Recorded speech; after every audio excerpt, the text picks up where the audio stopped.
नमस्कार दोस्तों, आज बात करेंगे एक इम्पोर्टेंट टॉपिक पर और वो टॉपिक ये है कि क्या अमेरिका को और विशेष तौर पर ट्रंप को काउंटर करने के लिए भारत, रूस और चाइना डी डॉलराइजेशन करेंगे। ये मुद्दा अब इसलिए महत्वपूर्ण बन गया है कि जिस तरह से ट्रंप बेकाबू होकर भारत, चीन और रशिया को टारगेट कर रहे हैं, विशेष तौर पर ब्रिक्स कंट्रियों को टारगेट कर रहे हैं जिसमें ब्राजील है, साउथ अफ्रीका, भारत, रशिया और चाइना है। तो उससे मुझे लग रहा है कि अब निश्चित तौर पर जो ब्रिक्स कंट्री है जिन्होंने पूर्व में डी डॉलराइजेशन की बात की थी और उस पर फिर आगे चर्चाएं आरंभ कर दी थी, लेकिन भारत ने इंटरेस्ट नहीं दिखाया था, तो ये मुद्दा थोड़ा ठंडे बस्ते में चला गया था। लेकिन अब मुझे लगता है कि ट्रंप का जो वर्तमान रुख है उसे देखते हुए निश्चित तौर पर अब डी डॉलराइजेशन पर ये बात फिर से आरंभ होगी और आरंभ होने के साथ साथ तीव्र गति से अब अमेरिका को काउंटर करने के लिए ये देश डी डॉलराइजेशन करेंगे। तो सबसे बड़ी चीज तो यही है कि डी डॉलराइजेशन कैसे होगा और किस तरह से इस चर्चा को आगे बढ़ाया जाए। तो यहाँ पर यह ध्यान रखना आवश्यक है कि ऑलरेडी डी डॉलराइजेशन का प्रोसेस भारत, रशिया, चाइना वगैरह आरंभ कर चुके हैं। पूर्व में, जैसे मैं आपको कुछ उदाहरण से समझाता हूँ, पूर्व में जब भारत रशिया से कच्चा तेल खरीद रहा था तो वो जो एक्सचेंज था अमेरिका के रूस के ऊपर प्रतिबंधों के चलते, वो जो तेल था भारत और रशिया के बीच में वो रुपए रूबल में हो रहा था। दूसरा, ऑलरेडी भारत ने चाइना के साथ बहुत सीमित स्तर पर युआन और रुपए में कुछ व्यापार पहले शुरू किया था ट्रायल बेसिस पे। इसी के साथ साथ रशिया और चाइना के बीच में भी जो व्यापार हो रहा है वो प्रमुख रूप से रूबल और युआन में हो रहा है। इसी तरह से अब जो सऊदी अरब है उसने भी इस पर विचार करना शुरू किया है कि वो जो अपना क्रूड ऑयल, कच्चा तेल बेचते हैं, क्या उसमें वो युआन को भी शामिल कर सकते हैं, यानी युआन के माध्यम से भी वो कच्चा तेल बेच सकते हैं। चाइना इन दिनों तीव्र गति से जो अपनी करेंसी युआन उसे अंतरराष्ट्रीयकरण करने का प्रयास कर रहा है और जिम्बाब्वे ने तो अपनी राष्ट्रीय करेंसी भी युआन बना ली है। इसी तरह से भारत, चाइना और रूस भी जो अपना स्विफ्ट बैंक प्रोसेस जो होता है, अंतरराष्ट्रीय जो बैंकिंग सिस्टम है जिसमें लेन देन होता है डॉलर के माध्यम से, उसके अल्टरनेट के रूप में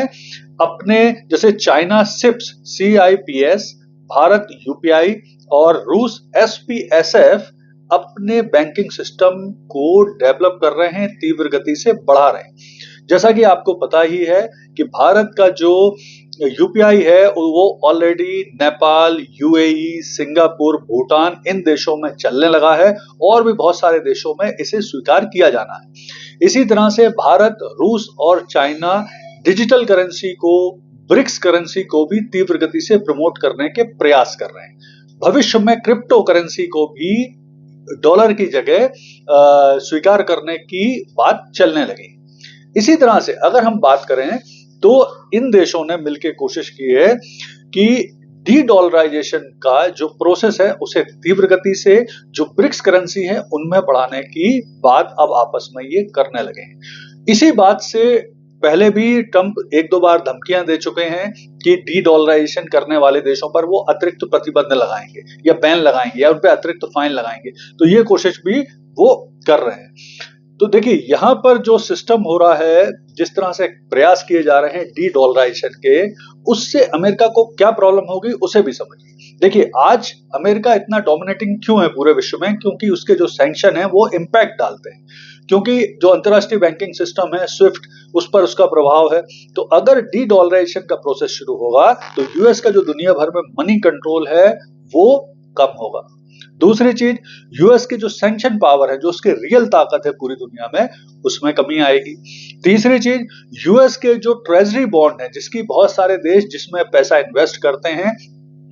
उसमें भी कमी आएगी। तो ये वो चीज है जिनसे अमेरिका पर, विशेष तौर पर ट्रंप पर इस समय दबाव डालने की जरूरत है, क्योंकि जिस तरह से वो भारत, रूस, चाइना, दुनिया के बहुत सारे और देश जिन पर बहुत तीव्र गति से वो प्रेशर डाल रहे हैं,